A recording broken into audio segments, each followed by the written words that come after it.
ओम शांति। ओम शांति।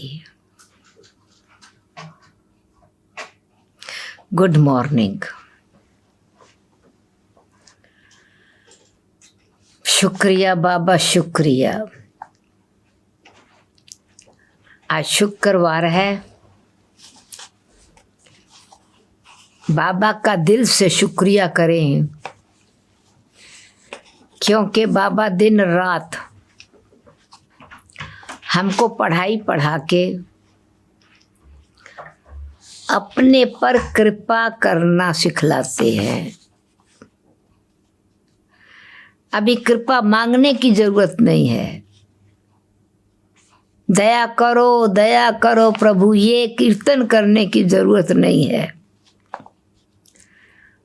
बाबा कहते हैं याद करो, तो याद याद याद क्या हो जाएगा?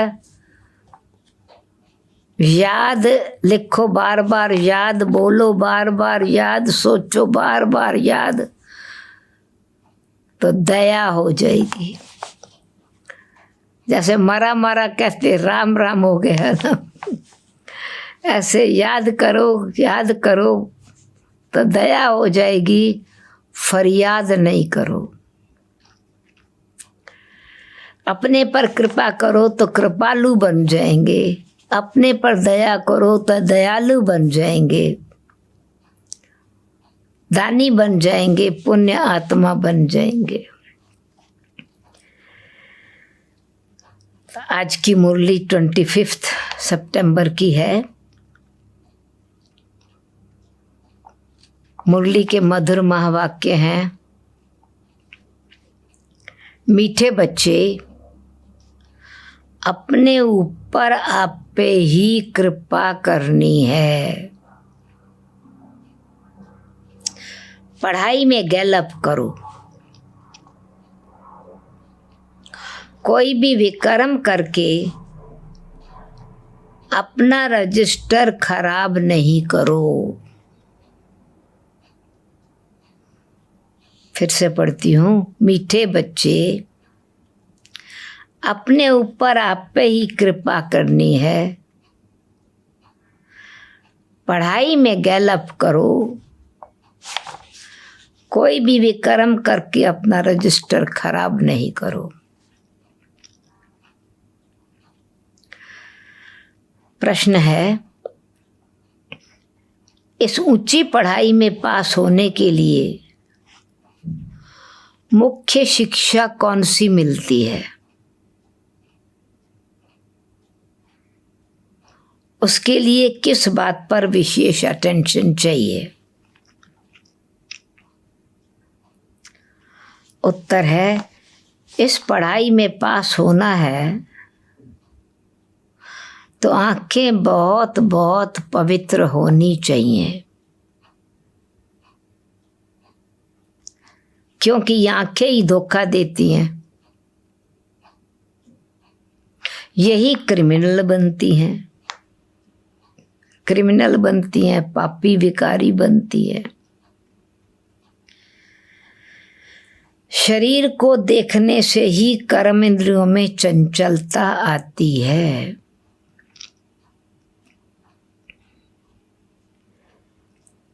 इसीलिए आंखें कभी भी क्रिमिनल ना हो। पवित्र बनने के लिए भाई बहन हो करके रहो। याद की यात्रा पर पूरा पूरा अटेंशन दो। हम एक पिता परमात्मा की संतान हैं। तो एक पिता परमात्मा की संतान के सामने प्रेयर करती हैं, तुम मात पिता हम बालक तेरे। तो जहां माँ बाप बीच में आ गए वहां पाप नहीं है। माँ बाप बीच में से निकल गए तो अनाथ हो गए, और साथ साथ आत्मा की पवित्रता की शक्ति भी नाश हो गई। हम एक पिता परमात्मा की संतान हैं। ये स्मृति से, पवित्रता के बल से सुख घनेरे मिलते हैं। इसलिए कहते हैं तुम मात पिता हम बालक तेरे, और बालक कॉन्शियसनेस से सुख घनेरे मिलते हैं। ओम शांति। गीत है धीरज धर मनवा धीरज धर, तेरे सुख के भरे दिन आएंगे, तकदीर का सूरज चमकेगा, गम के बादल हट जाएंगे। ओम शांति। ये किसने कहा? धीरज धर। बेहद के बाप ने बेहद के बच्चों को कहा। जैसे कोई मनुष्य बीमारी में बीमार होता है, कोई मनुष्य बीमार होता है तो उनको आदत दी जाती है कि धीरज धरो, तुम्हारे सब दुख दूर हो जाएंगे।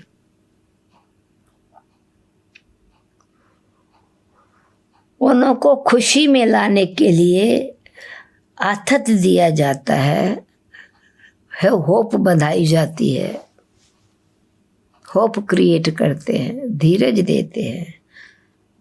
अब वो तो हद की बातें, ये तो बेहद की बात है। कितने ढेर बच्चे होंगे बाबा के, सबको दुख से छुड़ाना है। ये भी तुम बच्चे ही जानते हो। तुमको भूलना नहीं चाहिए, बाप आए हैं सर्व की सदगति करने। सर्व का सदगति दाता है, तो इसका मतलब सभी दुर्गति में है। सारी दुनिया के मनुष्य मात्र, उसमें भी खास भारत और आम दुनिया कहा जाता है। खास तुम सुख धाम में जाएंगे, बाकी सब शांति धाम में चले जाएंगे। तुम सुख धाम में जाएंगे, बाकी सब शांति धाम में चले जाएंगे। बुद्धि में आता है बराबर हम सुख धाम में थे तो और धर्म वाले कहाँ थे? सब धर्म वाले तब तक वो शांति धाम में बैठे हैं ना, वो शांति धाम में थे। उनको यही सिर्फ शांति चाहिए थी, तो बाबा उनको शांति धाम में बिठा देते हैं।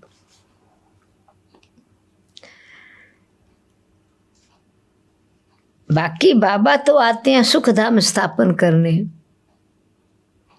बाबा आए थे, भारत को सुख धाम बनाया था।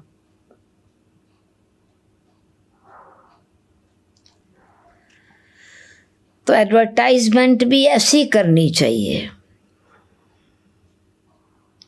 कि हर 5000 वर्ष के बाद, समझाना है सबको, हर 5000 वर्ष के बाद निराकार शिव बाबा आते हैं।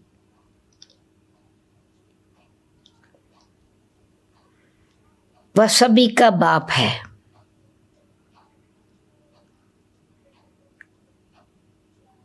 तो जब वो सर्वात्माओं का पिता है तो हम सब कौन हुए? ब्रदर्स है ना।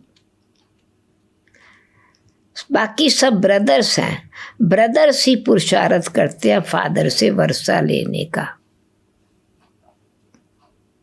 तुम मात पिता हम बालक तेरे, सुख गनेरा मिलते हैं, वर्षा मिलता है। ऐसे तो नहीं कि फादर्स पुरुषार्थ करते हैं। कोई सब परम पिता नहीं है, सब फादर्स हो तो फिर वर्षा किससे लेंगे? क्या ब्रदर्स से? ये तो हो नहीं सके। आत्माएं आत्माओं को विरासत नहीं दे सकती सुख शांति पवित्रता की।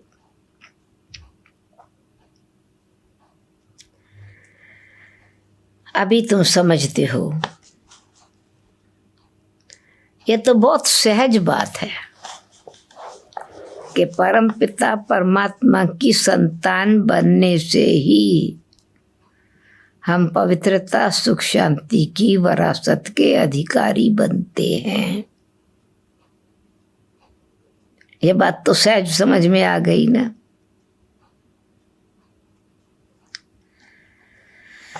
सतयुग में एक ही देवी देवता धर्म होता है, तो देवता धर्म की आत्माएं वहां है। तो दूसरी बात बाबा ने क्या समझाई? जब देवता धर्म की आत्माएं सतयुग में है तो बाकी सब आत्माएं मुक्ति धाम में चली जाती हैं, वो शांति धाम में रहती हैं।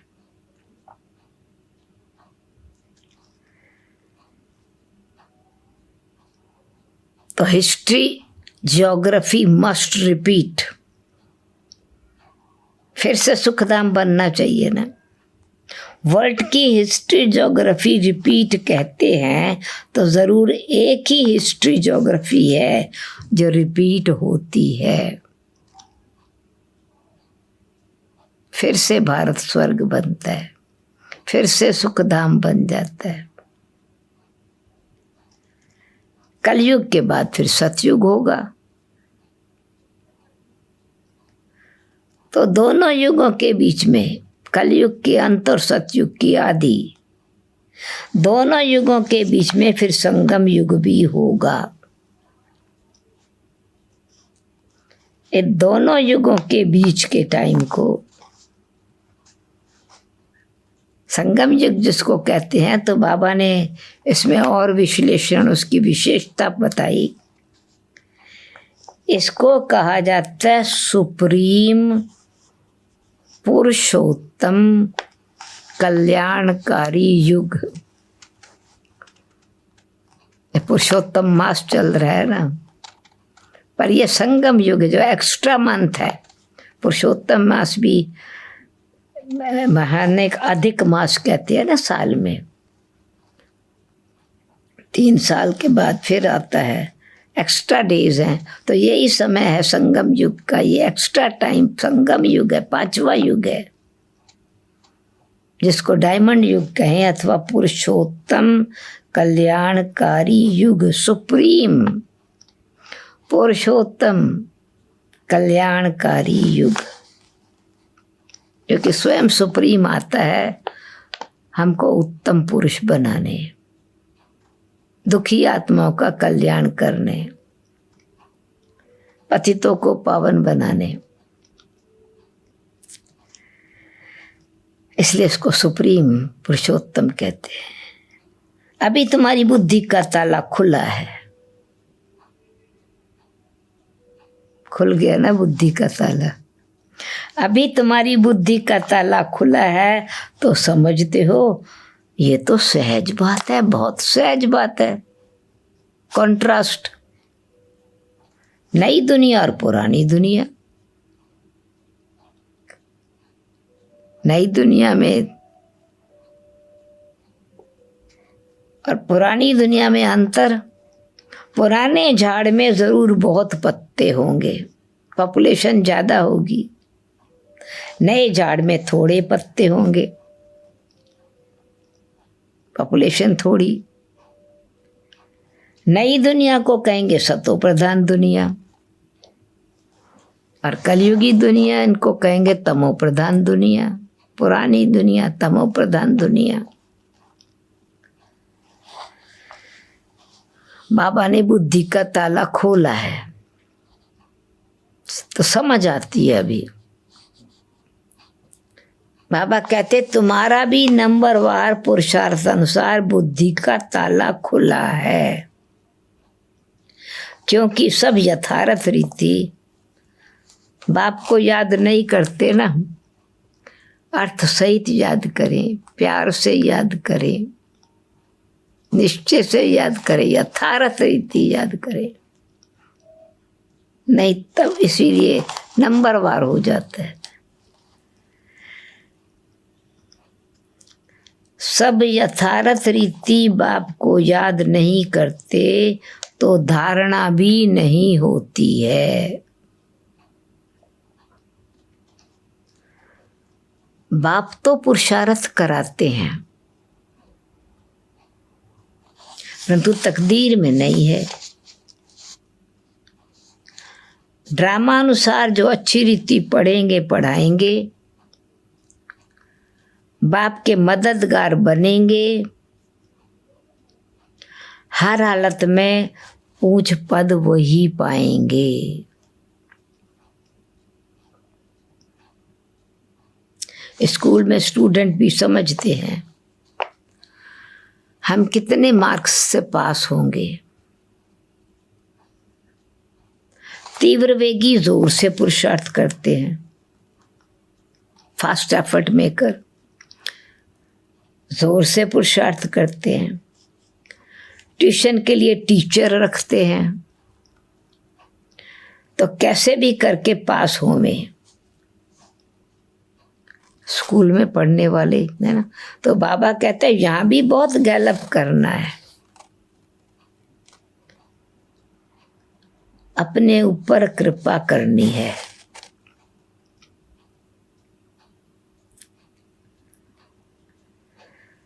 बाबा से अगर कोई पूछे अब शरीर छूटे तो इस हालत में क्या पद पाएंगे,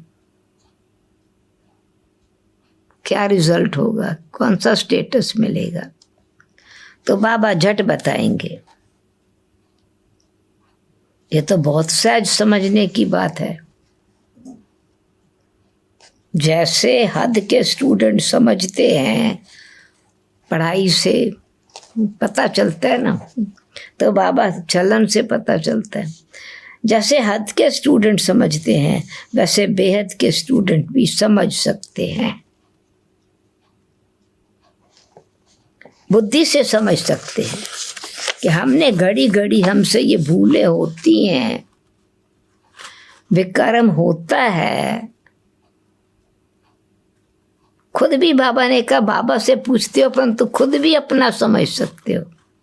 अगर घड़ी घड़ी भूलें होती हैं, विकर्म होता है, रजिस्टर खराब होगा, तो रिजल्ट भी तो ऐसी निकलेगी ना। पढ़ाई है, कैरेक्टर भी काउंट करते हैं ना। हर एक बात, हर एक अपना रजिस्टर रखे।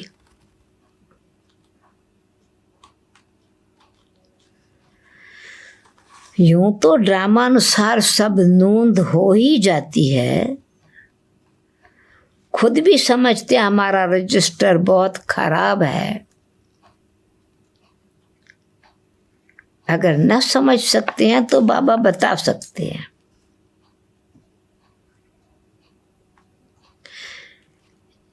स्कूल में रजिस्टर आदि सब रखा जाता है ना, इनका तो दुनिया में किसको पता ही नहीं है कि भगवान पढ़ा रहे हैं, मनुष्य देवता बनाने की पढ़ाई पढ़ा रहे हैं ना, किसको पता ही नहीं है। नाम है गीता पाठशाला, तो भगवान ने जरूर गीता ज्ञान दिया ना। वेद पाठशाला कभी नहीं कहेंगे, वेद उपनिषद ग्रंथ आदि किसकी भी पाठशाला नहीं कहेंगे। क्यों? ये पाठशाला में तो एम ऑब्जेक्ट है, पढ़ाई का लक्ष्य है कि हम भविष्य में क्या बनेंगे। बाकी जो वेद शास्त्र पुस्तक पढ़ते हैं उनको भी टाइटल मिलता है, कमाई होती है, तो उनका लक्ष्य इसी जीवन तक का है ना।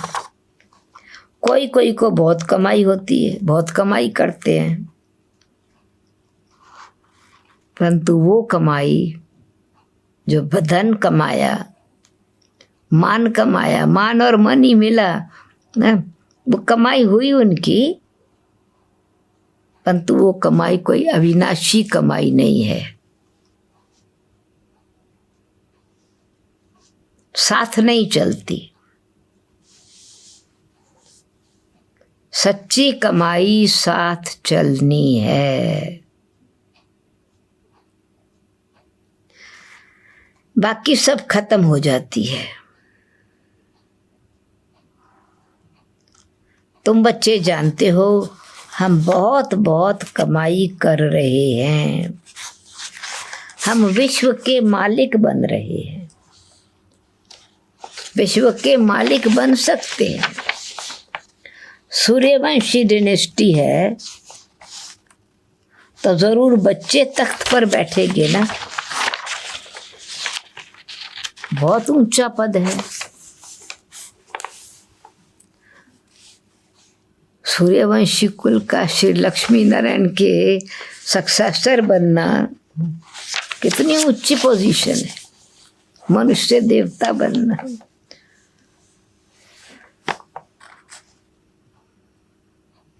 तुमको स्वप्न में भी नहीं था, कभी ये सोचा था हम राजाओं के राजा बनेंगे? श्री लक्ष्मी नारायण ने ये राजपद कैसे पाया? सूर्यवंशी कुल, चंद्रवंशी कुल के अधिकारी वो विष्णु कुल के अधिकारी कैसे बने? कभी स्वप्न में भी नहीं था कि हम पुरुषार्थ करके ये राजपद पाएंगे।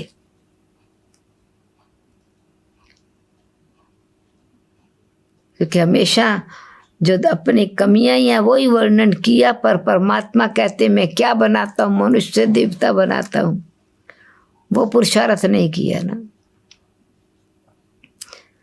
तो ये राजपद बाबा प्राप्त कराते हैं इस पढ़ाई से। इसको कहा जाता है राजयोग।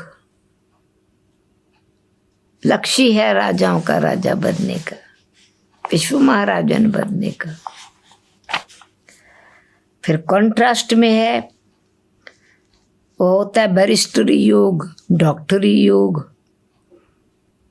पढ़ने वाला, बैरिस्टर बनने वाला अपने टीचर बैरिस्टर को याद करेगा ना। डॉक्टर बनने वाला ज़रूर मेडिसिन पढ़ते अपने प्रोफेसर को याद करेगा, तो पढ़ाई और प्रोफेसर ही याद रहेगा और एम रहेगा मैं डॉक्टर बनने वाला हूँ, वकील बनने वाला हूँ। तो पढ़ाई और पढ़ाने वाला दोनों याद रहता है। तो हम राजयोग सीख रहे हैं और भगवान पढ़ा रहे हैं। यहाँ भी ये है सहज याद, याद में ही मेहनत है।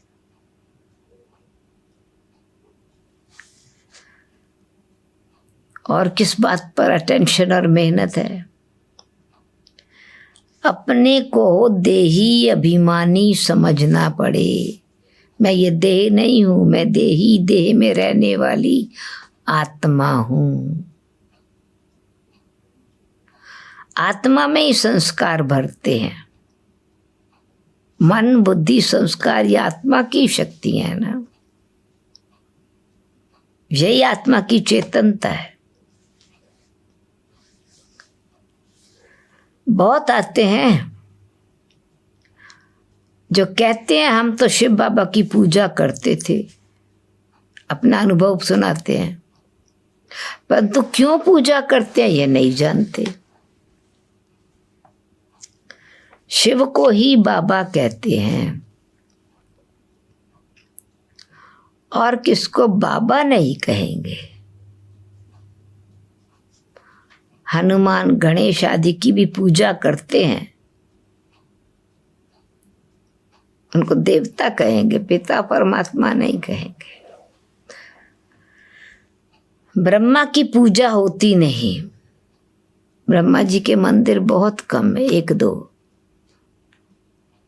अजमेर में भल मंदिर है, मेन मंदिर तो अजमेर में ही है, बाकी कोई छोटा किसी स्थान पर कोई बनाया, पर एक ही अजमेर में ब्रह्मा जी का मंदिर है। वहां के थोड़े ब्राह्मण पूजा करते होंगे, परंतु ब्रह्मा जी का गायन आदि नहीं वर्णन है, गायन आदि कुछ नहीं। ये गुप्त पुरुषार्थ का समय है ना, ब्रह्मा का, आदि देव का तपस्या का समय।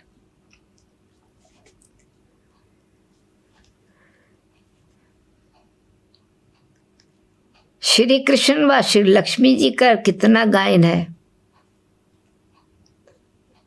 ब्रह्मा का नाम नहीं है। अब आत्मा तो वही है, नर सो नारायण, नारी सो लक्ष्मी, सरस्वती सो लक्ष्मी, ब्रह्मा नर सो नारायण, पर पूजा नहीं होती ब्रह्मा रूप में। क्यों? क्योंकि ब्रह्मा तो इस समय सांवरा है, सुंदर श्री कृष्ण के रूप में है, सांवरा है तो ब्रह्मा के रूप में है, साधारण तन के रूप में है।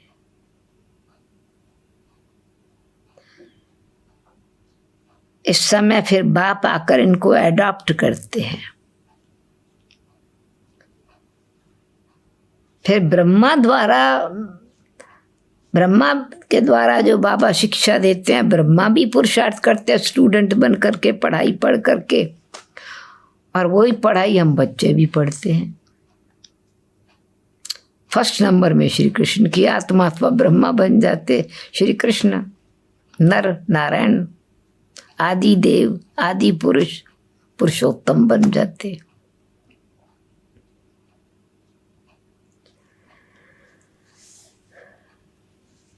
तो इस समय सांवरा है, बाप आकर इनको अडॉप्ट करते हैं। ये भी बहुत सहज है। बाबा ने कहा ये समझने की बातें हैं, पर सहज समझ में आती हैं कि बाप बच्चों को भिन्न भिन्न प्रकार से समझाते हैं। बुद्धि में ये रहे, शिव बाबा हमको सुना रहे हैं। वो बाप भी है, टीचर भी है, गुरु भी है। शिव बाबा को ज्ञान का सागर कहा जाता है। ज्ञान का सागर बाप हमको पढ़ाते हैं।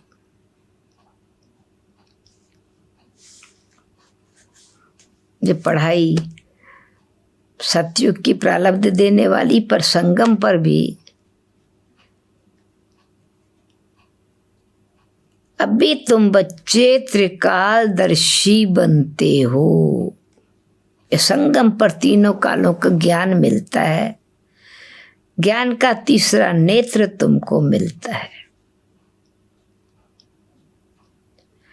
ये भी तुम समझते हो, आत्मा अविनाशी है। आत्माओं का बाप भी अविनाशी है। ये भी दुनिया में कोई नहीं जानते। वो तो सब पुकारते ही हैं, बाबा हमको पतित से पावन बनाओ। ऐसे नहीं कहते कि वर्ल्ड की हिस्ट्री ज्योग्राफी समझाओ, आकर के सुनाओ।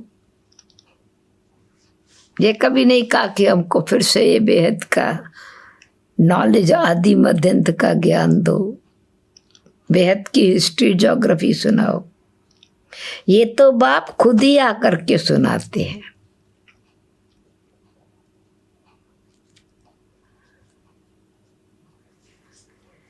पतित से पावन, फिर पावन से पतित कैसे बनेंगे,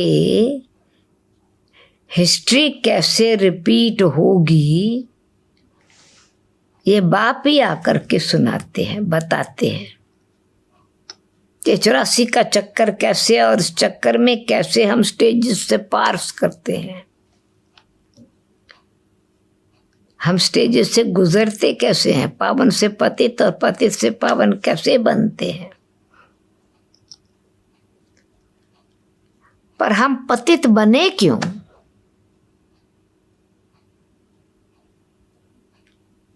फिर पावन बन के अभी कहाँ जाना चाहते हैं? कहते नहीं पतित पावन आओ, वो पतित बने क्यों? फिर पावन बनेंगे तो कहाँ जाएंगे, कहाँ जाना चाहते हैं? मनुष्य तो सन्यासी आदि के पास जाकर कहेंगे मन की शांति कैसे हो। ऐसे नहीं कहेंगे हम संपूर्ण निर्विकारी पावन कैसे बने। बस इतने तक ही लक्ष्य, मन की शांति। परंतु किसी को मालूम नहीं है संपूर्ण पावन बनने से ही विश्व में शांति, स्वयं में शांति होगी, प्रकृति के तत्वों में शांति होगी।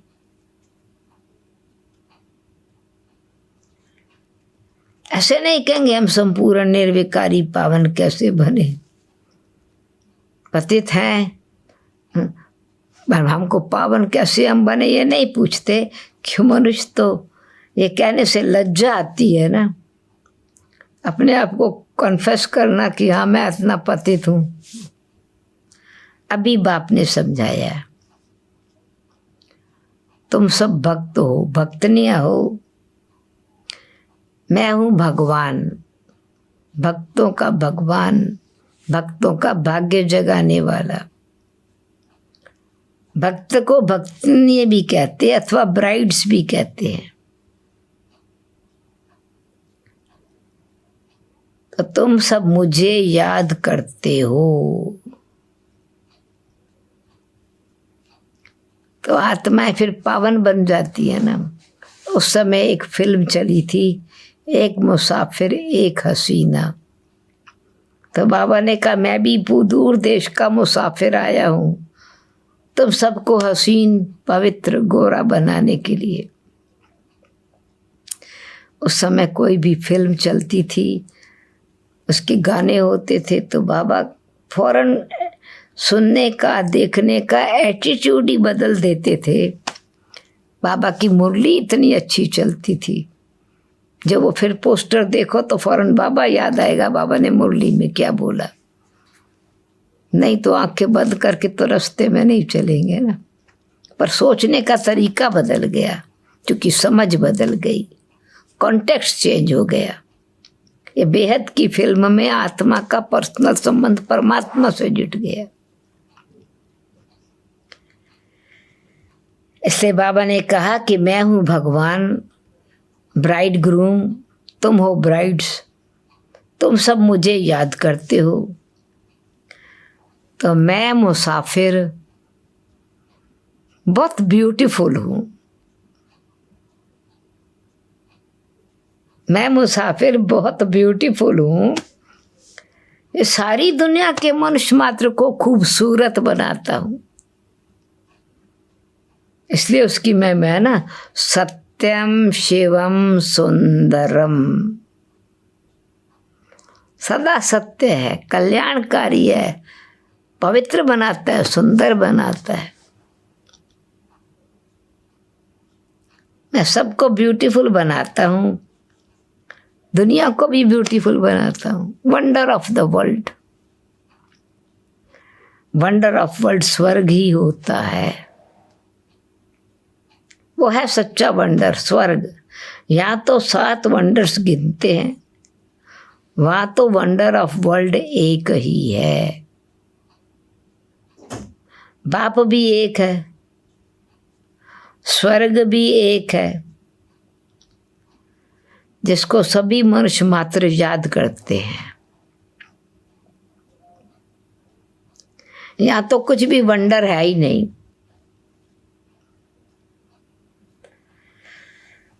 तो बच्चों के अंदर धीरज है कि अब सुख के दिन आ रहे हैं। धीरज धर मनवा धीरज धर, तेरे सुख के भरे दिन आएंगे। तकदीर का सूरज चमकेगा, गम के बादल हट जाएंगे।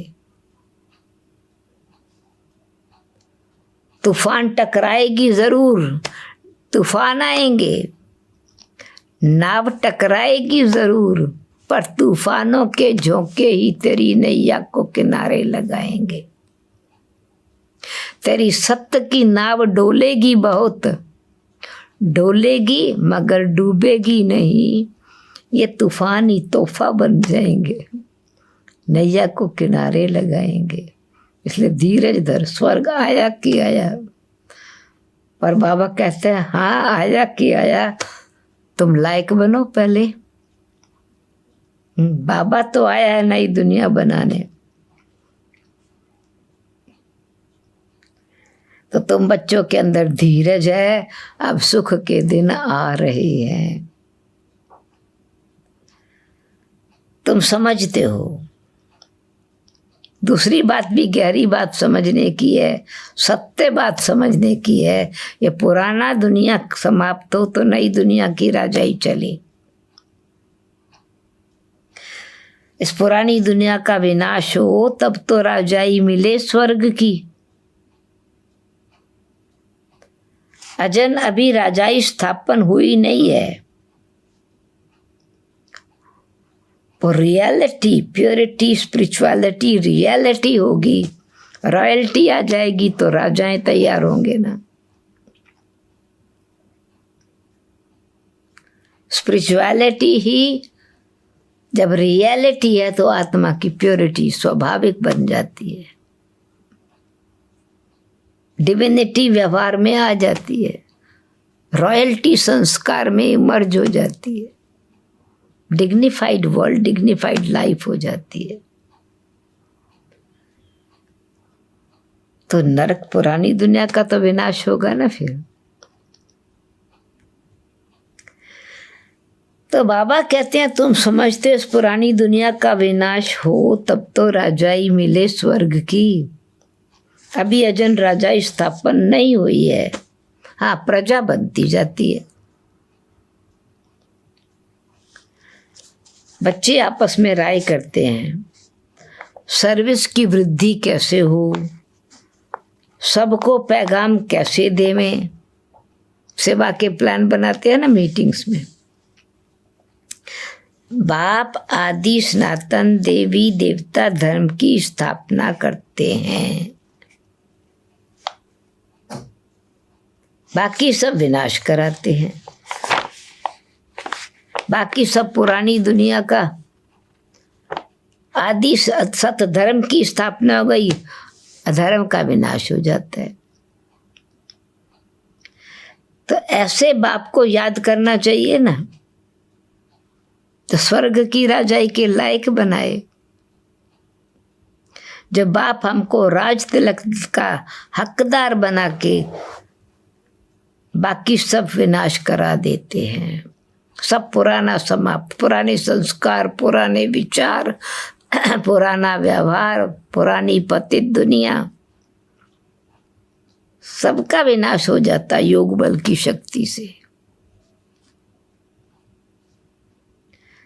नेचुरल क्लैमिटीज भी ड्रामा में नोंधी हुई है। तो 3 तरह से विनाश बाहर की दुनिया का, civil war, atomic energy and natural calamities, सफाई हो जाएगी पुरानी दुनिया की।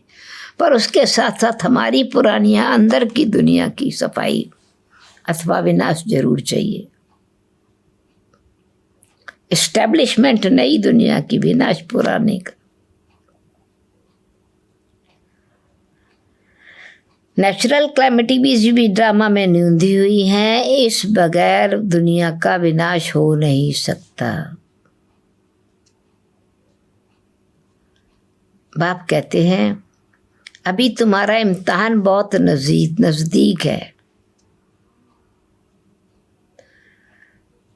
मृत्यु लोक से अमर लोक ट्रांसफर होना है। जितना अच्छी रीति पढ़ेंगे पढ़ाएंगे उतना ऊंच पद पाएंगे। क्योंकि प्रजा बनाते, अपनी प्रजा बनाते हो ना। राजा बनने के लिए, राजाई पद पाने के लिए, राज्य चलाने के लिए प्रजा भी चाहिए। तो प्रजा भी तो कोई ऑर्डिनरी नहीं होगी ना, उनका भी कल्याण करना चाहिए। तो बाप कहते हैं अब तुम अपनी प्रजा बनाते हो पुरुषार्थ करके सबका कल्याण करना चाहिए। चैरिटी बिगिंस एट होम, ये कायदा है। पहले मित्र संबंधी बिरादरी यादरी वाले ही आएंगे, पीछे पब्लिक आती है। शुरू में भी ऐसे हुआ, आस्ते आस्ते वृद्धि हुई, फिर बच्चों के रहने के लिए बड़ा मकान बना जिसको ओम निवास कहते थे। बच्चे आकर पढ़ने लगे। ये ड्रामा में नूंद थी जो फिर रिपीट होगा। इसको कोई बदल नहीं थोड़ी सकते हैं। ये पढ़ाई कितनी ऊंची है। याद की यात्रा ही मुख्य है। मुख्य आंखें ही बड़ा धोखा देती हैं।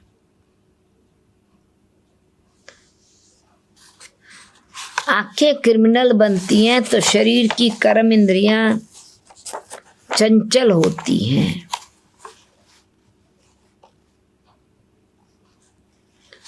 कोई अच्छी बच्ची को देखते तो बस उसमें फंस पड़ते हैं। कोई कुमारी में फंस गई, कोई कुमार में फंस गया। ऐसे बहुत दुनिया में केस होते हैं। टीचर, गुरु की भी क्रिमिनलाई हो जाती है। अपने ही स्टूडेंट के प्रति फंस जाते हैं। दृष्टि गंदी हो गई, भिखारी बन गई। तो बाप कहते हैं क्रिमिनलाई बिल्कुल नहीं होनी चाहिए।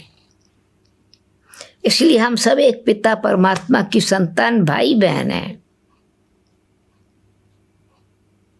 ये स्मृति सदा रहे। भाई बहन होकर रहेंगे तो पवित्र रह सकेंगे। परमात्मा को नई पवित्र दुनिया बनानी है। पवित्र दृष्टि, पवित्र वृत्ति, पवित्र सृष्टि।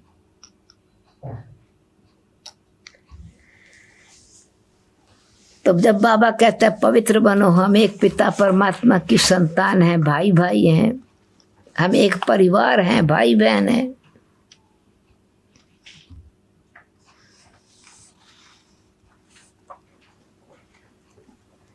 तो बाप कहते हैं अब मनुष्यों को क्या पता, तो हंसी करेंगे, क्योंकि शास्त्रों में तो ये बातें हैं नहीं। बाप कहते हैं ज्ञान प्राय लोप हो जाता है। पीछे द्वापर में ये शास्त्र आदि बने हैं, पर अब बाप मुख्य बात कहते हैं। सब बातों का सार विस्तार सुना के अल्लाह को याद करो तो विकर्म विनाश हो जाएं। अपने को आत्मा समझो। तुम 84 का चक्कर लगाकर आए, साइकिल पूरा हुआ टाइम। अब फिर तुम्हारी आत्मा देवता बन रही है। अब मनुष्य से देवता बन रहे हैं। छोटी सी आत्मा में 84 जन्मों का अविनाशी पार्ट भरा हुआ है। वंडर है ना। ऐसे वंडर ऑफ वर्ल्ड की बातें बाप ही आकर समझाते हैं। कोई का 84 जन्म और कोई का 50-60 का जन्मों का भी पार्ट है। द्वापर कलयुग में, द्वापर में जो उतरेंगे, कलयुग में उतरेंगे। परमपिता परमात्मा को भी पार्ट मिला हुआ है। ड्रामा अनुसार यह अनादि अविनाशी ड्रामा है। शुरू कब हुआ? अनादि अविनाशी है। शुरू कब हुआ, बंद कब होगा, ये कह नहीं सकते। इसलिए अनादि, आदि भी नहीं और अनंत भी नहीं, अविनाशी ड्रामा है। ये बातें कोई जानते नहीं है। अच्छा, मीठे मीठे सिक्की लद्दे बच्चों प्रति मात पिता बाप दादा का याद प्यार और गुड मॉर्निंग। रूहानी बाप की रूहानी बच्चों को नमस्ते। हम रूहानी बच्चों की रूहानी बाप दादा को याद प्यार गुड मॉर्निंग और नमस्ते नमस्ते। धारणा के लिए मुख्य सार। अभी इम्तिहान का समय बहुत नज़दीक है, इसलिए पुरुषार्थ कर अपना और सर्व का कल्याण करना है।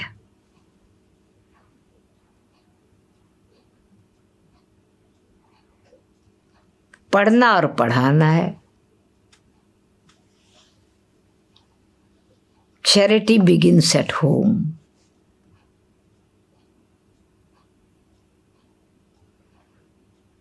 सेकंड पॉइंट, देही अभिमानी बन अविनाशी सच्ची कमाई जमा करनी है। अविनाशी कमाई, सच्ची कमाई जमा करनी है। अपना रजिस्टर रखना है। कोई भी ऐसा विकर्म ना हो जिससे रजिस्टर खराब हो जाए। वरदान, निमित्तपन की स्मृति से माया का गेट बंद करने वाले डबल लाइट भव। निमित्तपन की स्मृति से माया का गेट बंद करने वाले डबल लाइट भव। एक्सप्लेनेशन, जो सदा स्वयं को निमित्त समझकर चलते हैं उन्हें डबल लाइट स्थिति का स्वतः अनुभव होता है। करण करावनहार करा रहे हैं, मैं निमित्त हूं। इसी स्मृति से सफलता होती है। निमित्त भाव से सफलता है। मैंपन आया अर्थात माया का गेट खुला। निमित्त भाव समझा अर्थात माया का गेट बंद हुआ। तो निमित्त समझने से माया जीत भी बन जाते और डबल लाइट भी बन जाते। साथ साथ सफलता भी अवश्य मिलती है। यही स्मृति नंबर 1 लेने का आधार बन जाती है।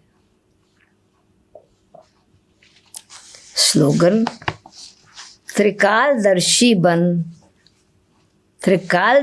बनकर हर कर्म करो तो सफलता सहज मिलती रहेगी। ओम शांति। ओम शांति।